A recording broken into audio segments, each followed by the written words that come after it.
Hello students, in the previous video we have studied the central dogma and we have started the protein synthesis. Okay, तर या chapter मध्ये आपण molecular basis of inheritance याच्यामध्ये आतापर्यंत आपण जे आहे ते रेप्लिकेशन पाहिलेलं आहे डीएनएचं.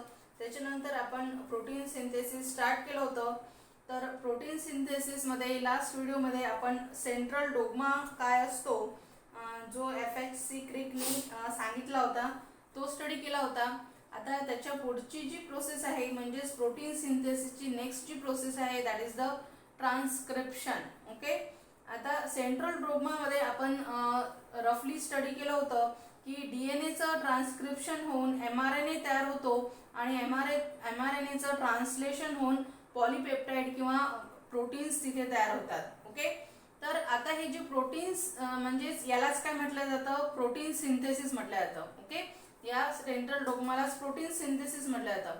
तर आता प्रत्येक सेलमध्ये किंवा प्रत्येक ऑर्गॅनिझमला किंवा प्रत्येक सेलला जे आहे ते प्रत्येक लाईफ सायकलच्या स्टेजवर वेगवेगळे प्रोटीन्सची आवश्यकता असते. ओके, तर आता आपल्याला माहिती आहे की डीएनए मध्ये जे जीन्स आहेत ते सगळे जीन्स तसेच्या तसेच आहेत आणि सगळ्या प्रोटीन्स साठी जे जीन्स आहेत त्या एकाच डीएनए मध्ये प्रेझेंट असतात. ओके, पण प्रत्येक सेलला प्रत्येक ऑर्गॅनिझमला प्लांट्स किंवा ॲनिमल्स या प्रत्येक लाईफ सायकलवर सगळ्याच प्रोटीन्सची आवश्यकता असते का, तर नाही.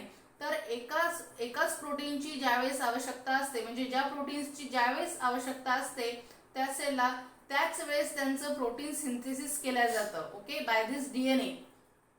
त्याच्या म्हणजे आता डीएनए मध्ये जरी सगळे जीन्स असले, सगळ्या प्रोटीनसाठी जरी जीन्स असले तरी पण ज्या प्रोटीन्सची सिंथेसिसची आवश्यकता आहे त्याच प्रोटीनचं सिंथेसिस तिथे त्या सेलमध्ये झालेलं आपल्याला पाहायला मिळून येतं. ओके, प्रोकॅरियोट्स मध्ये सुद्धा आणि युकॅरियोट्स मध्ये सुद्धा. ओके, तर सगळ्यात जसं की मी सांगितलं सेंट्रल डोग्मामध्ये आता या डीएनएचं ट्रान्सक्रिप्शन होऊन mRNA तयार होत असतो. ओके, त्यालाच ट्रान्सक्रिप्शन म्हटलं जातं. आता त्याची डेफिनेशन काय आहे की the process of copying of genetic information from one template strand into the complementary single stranded RNA transcript. Okay, तर ट्रान्सक्रिप्शन म्हणजे काय होत आहे की जी जेनेटिक इन्फॉर्मेशन आहे ओके डीएनए वरची जो एक इथे काय म्हटलेला आहे वन टेम्पलेट स्ट्रँड. ओके, डीएनएचा एक जो स्ट्रँड आहे ओके त्या एका स्ट्रँड वरून जी जेनेटिक इन्फॉर्मेशन आहे ती कॉपी केल्या जाते आणि ती कॉपी होऊन कशात त्याचं कन्व्हर्शन होतं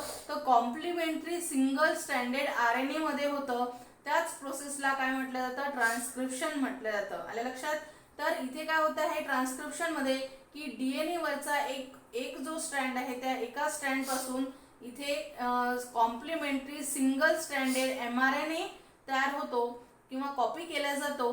त्याच प्रोसेसला काय म्हटलं जातं ट्रान्सक्रिप्शन म्हटलं जातं. ओके, तर ट्रान्सक्रिप्ट म्हणजेच काय, या ट्रान्सक्रिप्टच्या शब्दाचा अर्थच आहे टू कॉपी. ओके, म्हणजे डीएनए वरची जी जेनेटिक इन्फॉर्मेशन आहे ती कॉपी केल्या जाते into the single stranded RNA मध्ये. Okay, now this is called as a transcription. Okay, आता हे जे ट्रान्सक्रिप्शन आहे हे जे युकॅरियोट्स मध्ये असतं ते कुठे होत असतं तर न्यूक्लियस मध्ये होत असतं. ओके, हे जे ट्रान्सक्रिप्शन आहे युकॅरियोट्स मध्ये आपल्याला जे न्यूक्लियस आहे त्यांच्यामध्ये झालेलं दिसतं हे ट्रान्सक्रिप्शन. पण जे प्रोकॅरियोट्स आहेत त्यांच्यामध्ये आपल्याला काय दिसतं की जे न्यूक्लिओलाइड आहे तिथे हे ट्रान्सक्रिप्शन झालेलं दिसतं. कारण की प्रोकॅरियोटिक सेल्स मध्ये आपल्याला कोणतंच न्यूक्लियस दिसत नाही तर तिथे न्यूक्लिओलाइड असतो.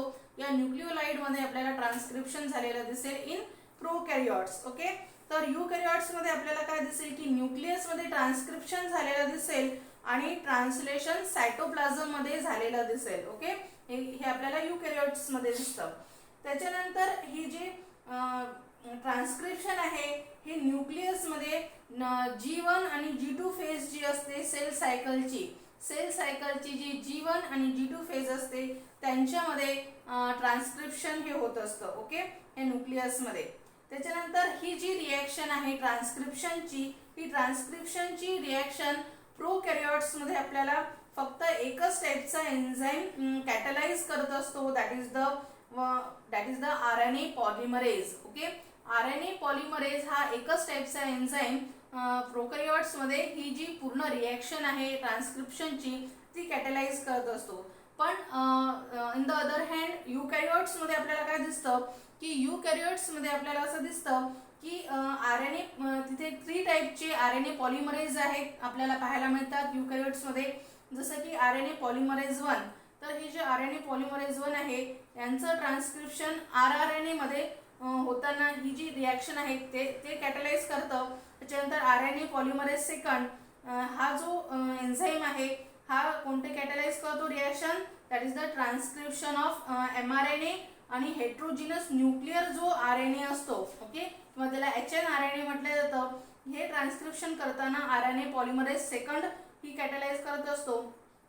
त्याच्यानंतर RNA पॉलिमरेज 3 हा जो एन्झाईम आहे हा ट्रान्सक्रिप्शन कोणाचं करत असतो, that is the tRNA, that is the transfer RNA किंवा small nuclear RNA, that is the snRNA जो असतो यांचं ट्रान्सक्रिप्शन होताना हा RNA पॉलिमरेज 3 हा जो एन्झाईम आहे तो कॅटलाइज करत असतो. ओके, आल्या लक्षात. तर फक्त एवढं लक्षात ठेवायचं आहे आपल्याला की प्रोकॅरियोट्समध्ये फक्त एकच जो RNA पॉलिमरेज आहे तो एकच एन्झाईम कॅटलाइज करत आहे. पण युकॅरियोट्समध्ये आपल्याला 3 टाईप्सचे RNA पॉलिमरेज हे जे एन्झाईम्स आहेत ते कॅटलाइज करतात. ओके, त्याच्यानंतर नेक्स्ट आहे that is the transcription unit. Okay, तर हे जे ट्रान्सक्रिप्शन युनिट आहे म्हणजे काय की ज्या ठिकाणी ट्रान्सक्रिप्शन स्टार्ट होतं किंवा ट्रान्सक्रिप्शन होतं त्याला काय म्हटलं जातं, ट्रान्सक्रिप्शन युनिट. ओके, आता या ट्रान्सक्रिप्शन युनिट म्हणजेच काय की हे जो हा काय असतो डीएनएचा एक सेगमेंट असतो. ओके, हा जो ट्रान्सक्रिप्शन युनिट आहे हा काय असतो डीएनएचा एक सेगमेंट असतो ज्याच्यामध्ये काय तो कशाने बनलेला आहे, that is the promoter, structural gene आणि terminator. Okay, promoter, structural gene आणि टर्मिनेटर या 3 यांनी हा जो ट्रान्सक्रिप्शन युनिट आहे तो बनलेला असतो. ओके, तर हा जो डबल स्टँडर्ड डीएनए मधला एक जो युनिट आहे, ओके, म्हणजे जे जीन्स आहेत. आता जीन्स म्हणजे कोणते की ज्यांच्यापासून प्रोटीन सिंथेसिस होणार आहे. ओके, त्यांना काय म्हटलं जातं, जीन्स म्हटलं जातं. तर तुम्हाला माहिती आहे की क्रोमोझोम मध्ये किंवा डीएनएचे फक्त 10 to 20% जे कशाने बनलेले असतात, स्ट्रक्चरल जीन्सनी बनलेले असतात आणि बाकीचा जो भाग असतो डीएनएचा तो काय असतो तो जीन्सनी बनलेला नसतो. ओके, तर याच्यामध्ये आपल्याला लक्षात येतं की फक्त जीन्स हे जे आहेत ते काय करत असतात ट्रान्सक्रिप्शन, त्यांच्यामध्येच ही क्षमता असते की त्यांचं ट्रान्सक्रिप्शन होऊ शकतं. ओके, तर त्यांनाच म्हटलं जातं स्ट्रक्चरल जीन. तर त्याच्याच बाजूला असतं प्रमोटर आणि टर्मिनेटर. तर हे तिन्ही मिळून काय तयार होत असतं, ट्रान्सक्रिप्शन युनिट तयार होत असतं. ओके, तर आता हे जे ट्रान्सक्रिप्शन युनिट मधलं फर्स्ट आहे that is the promoter. Okay, आता हे जे ट्रान्सक्रिप्शन आहे हे पहिले आपल्याला लक्षात घ्यायला पाहिजे की हे जे ट्रान्सक्रिप्शन आहे हे नेहमी कोणत्या याने होत असतं, दॅट इज द कोणत्या स्ट्रँडनी होत असतं की प्रमोटरनी होत असतं. पण त्यांचं जे रीडिंग आहे, ओके, म्हणजे आता याची सगळ्यात पहिली जी सुरुवात आहे ती कशाने होणार आहे, दॅट इज द की हा जो RNA पॉलिमरेज आहे, ओके, हा जो RNA पॉलिमरेज आहे तो कुठे बाइंड होत असतो, that is the first of all तो बाइंड होत असतो प्रमोटर साइडला. ओके, हा जो RNA पॉलिमरेज आहे, दिस RNA पॉलिमरेज, हा जो RNA पॉलिमरेज आहे हा कुठे बाइंड होत असतो, प्रमोटर साइडला बाइंड होत असतो आणि त्याच्यानंतर हा पुढे सरकत जाऊन इथे याचं ट्रान्सक्रिप्शन होत असतं. ओके, तर हे जे रीडिंग आहे, आता इथे एक कन्सेप्ट आपल्याला लक्षात घ्यायला पाहिजे की हे जे यालाच काय म्हटलं जातं, प्रमोटर म्हटलं जातं. ओके, तर आता हे जे त्याचं टेम्पलेटचं रीडिंग कसं होणार आहे, तर ऑलवेज जे टेम्पलेटचं रीडिंग असतं that is the 3 prime to 5 prime. Okay, म्हणजे 3 प्राइम जो एंड असतो डीएनएचा, ओके, तिथून त्याचं रीडिंग स्टार्ट होतं आणि 5 प्राइम पर्यंत जातो. म्हणजेच काय की जो त्याचं कॉम्प्लिमेंटरी RNA तयार होईल म्हणजे 3 प्राइमचा अपोजिट काय होईल, 5 प्राइमला येईल आणि 5 प्राइमच्या अपोजिट 3 प्राइमला येईल. ओके, तर हा जो प्रमोटर आहे, ओके, हा जो प्रमोटर आहे हा नेहमी कोणत्या याला असतो, that is the 3 prime. Okay, हा जो प्रमोटर आहे हा नेहमी 3 प्राइम एंडला असतो आणि या 3 प्राइम एंडलाच काय म्हटलं जातं, अपस्ट्रीम म्हटलं जातं. ओके, ज्या साईडला काय आहे 3 प्राईम आहे, जिथून हा जो RNA पॉलिमरेज काय करणार आहे, रीडिंग करणार आहे स्ट्रक्चरल जीन्सचं, जिथून mRNA स्टार्ट होणार आहे. तर या RNA हा जो प्रमोटर साईट असतो हा कुठे असतो, दॅट इज द 3 प्राईम एंडला असतो. आणि यालाच काय म्हटलं जातं, अपस्ट्रीम म्हटलं जातं. दॅट इज हा लोकेट कुठे असतो, दॅट इज द अपस्ट्रीमला लोकेटेड असतो. दॅट इज द 5 प्राईम किंवा 5 प्राईम, म्हणजे त्याचं जे अपोजिट 3 प्राईमच्या अपोजिट 5 प्राईम असतं. तर या 5 प्राईम आणि 3 प्राईमच्या इथे हा जो प्रोमोटर असतो यालाच काय म्हटलं जातं, अपस्ट्रीम म्हटलं जातं. आणि त्याच्यानंतर असतात स्ट्रक्चरल जीन्स आणि टर्मिनेटर. ओके, तर आता आता हे तुम्हाला माहिती आहे की डीएनएची दोन्ही स्ट्रँड असतात. ओके, तर आता याच्यापैकी एकच स्ट्रँडचं काय होणार आहे, एका स्ट्रँड पासून mRNA तयार होणार आहे. दोन्ही जरी स्ट्रँड असले, डीएनएचे दोन्ही जरी स्ट्रँड असले तरी एका स्ट्रँड पासून तिथे काय तयार होणार आहे, mRNA तयार होणार आहे. ओके, तर हा जो ज्या स्ट्रँड पासून mRNA तयार होणार आहे त्यालाच काय म्हटलं जातं, टेम्पलेट स्ट्रँड म्हटलं जातं. ओके, त्याला काय म्हटलं जातं, टेम्पलेट स्ट्रँड म्हटलं जातं, किंवा त्याला it is also called as that is the non coding strand. Okay, और नॉनसेन्स स्ट्रँड सुद्धा म्हटलं जातं. ओके, तर या टेम्पलेट स्ट्रँडलाच काय म्हटलं जातं, नॉन कोडिंग स्ट्रँड सुद्धा म्हटलं जातं.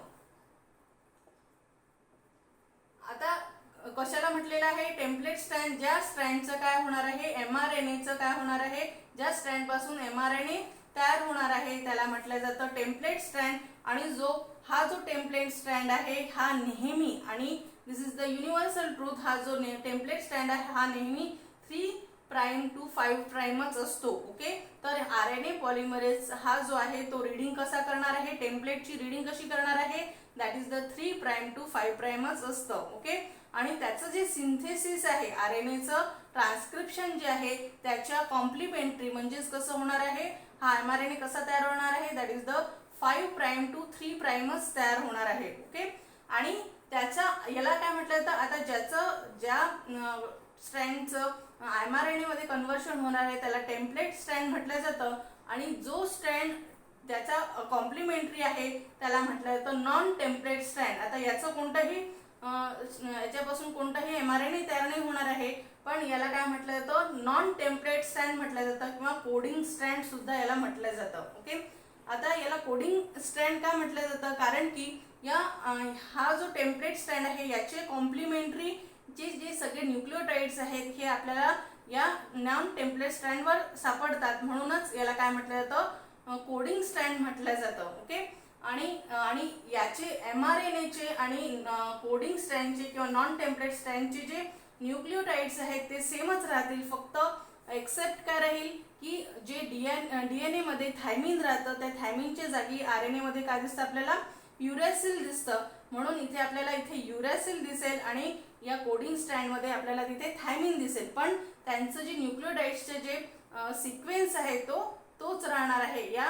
कोडिंग स्ट्रँडचा आणि या mRNAचा. ओके, म्हणून या नॉन टेम्पलेट स्ट्रँडला काय म्हटलं जातं, कोडिंग स्ट्रँड म्हटलं जातं. ओके, आता त्याच्यानंतर आता हा जो जसं मी सांगितलं प्रमोटर आहे, या प्रमोटर साईटवर काय होणार आहे की हा RNA पॉलिमरेज स्टिक होणार आहे आणि त्याच्यानंतर पुढे RNA कोडिंग होणार आहे. तर हे जे ब्ल्यू रिजन आहे, नाव this is the structural gene. या जीन्सचं ॲक्च्युअली या जीन्सचं काय होणार आहे, ट्रान्सक्रिप्शन होणार आहे. म्हणजे हा जो टेम्पलेट स्ट्रँड आहे याचं जे हे आहे याच्यापासूनच हा mRNA तयार होणार आणि याच्यावर जे न्यूक्लिओटाइड्स असतील त्याचे कॉम्प्लिमेंटरी इथे तयार होणार आहेत. समजा इथे A असेल तर इथे काय येईल, युरॅसिल येईल, आणि इथे सायटोसिन असेल तिथे ग्वानिन येईल. तर असं कॉम्प्लिमेंटरी हा जो mRNA आहे या टेम्पलेट स्ट्रँड पासून तयार होणार आहे आणि यालाच काय म्हटलं जातं, स्ट्रक्चरल जीन म्हटलं जातं. ओके, त्याच्यानंतर थर्ड जो पार्ट आहे दॅट इज द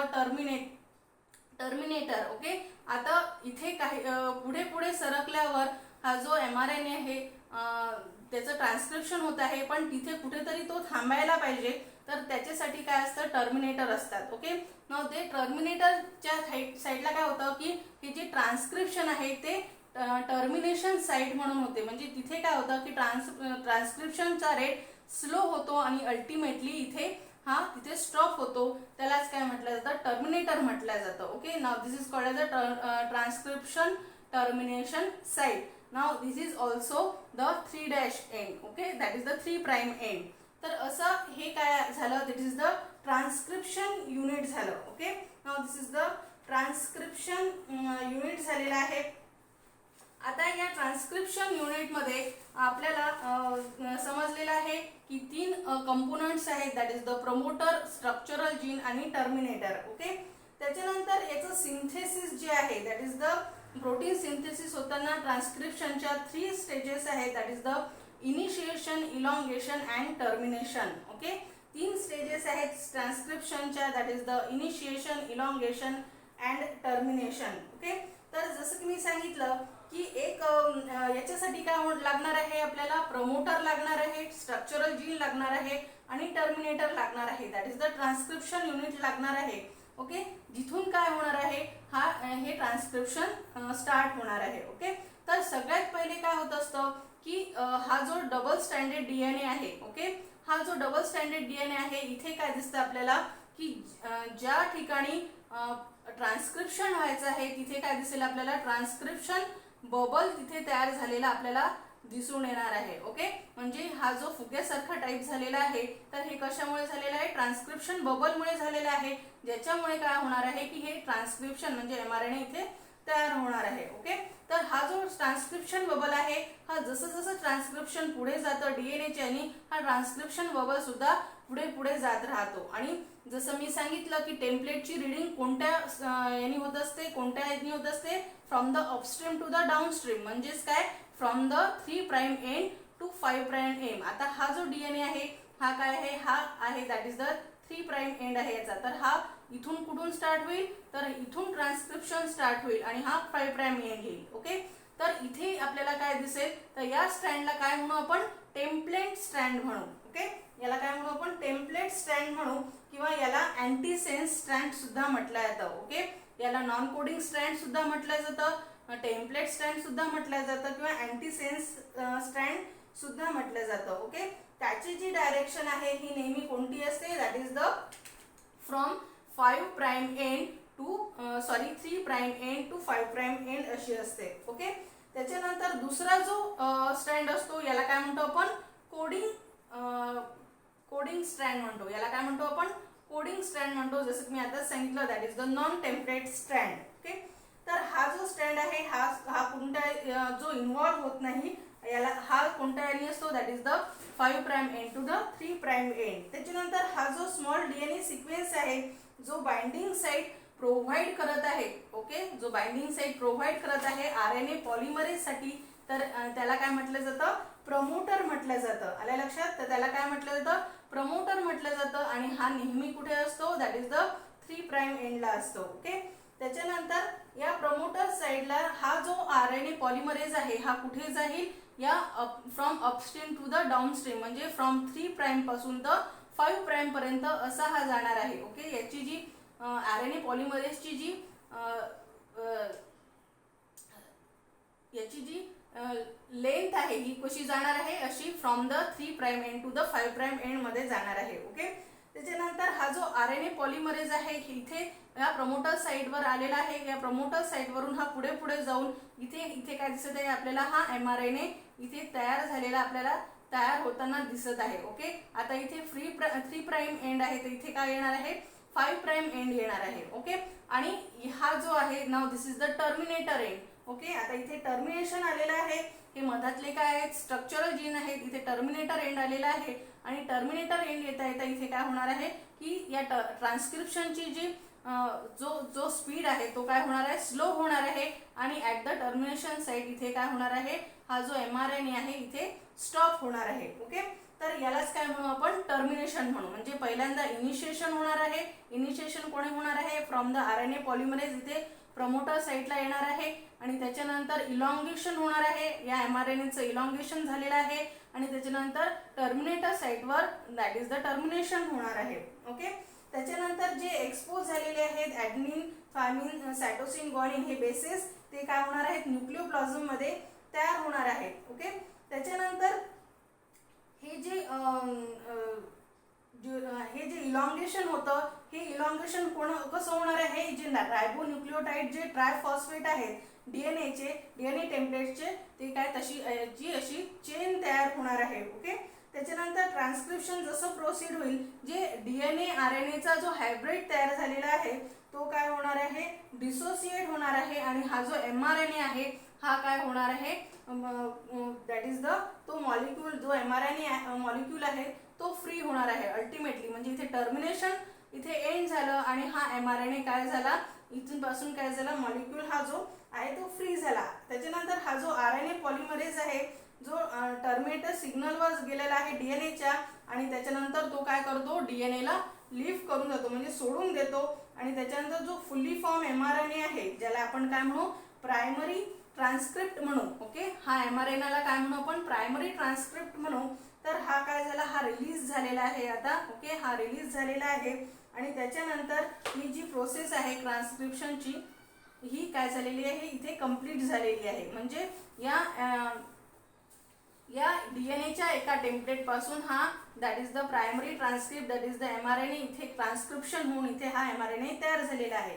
आता इथे चेंज काय आहे, दॅट इज द प्रोकॅरियोट्स मध्ये आपल्याला दिसतो की हा डायरेक्ट हा mRNA जो असतो तो डायरेक्टली काय दिसतो, आपल्याला ट्रान्सक्रिप्शन झालेलं तिथे दिसतं आपल्याला. आणि तिथे स्प्लायसिंग कोणतीही झालेली दिसत नाही. पण जे युकॅरियोट्स आहेत, या युकॅरियोट्स मध्ये काय दिसत आपल्याला, इथे एक्झॉन्स आणि इंट्रॉन्स दिसतात. आणि त्याच्यामुळे हा लास्टली हा mRNA डायरेक्ट तयार नाही होत आणि हा फंक्शनल नसतो.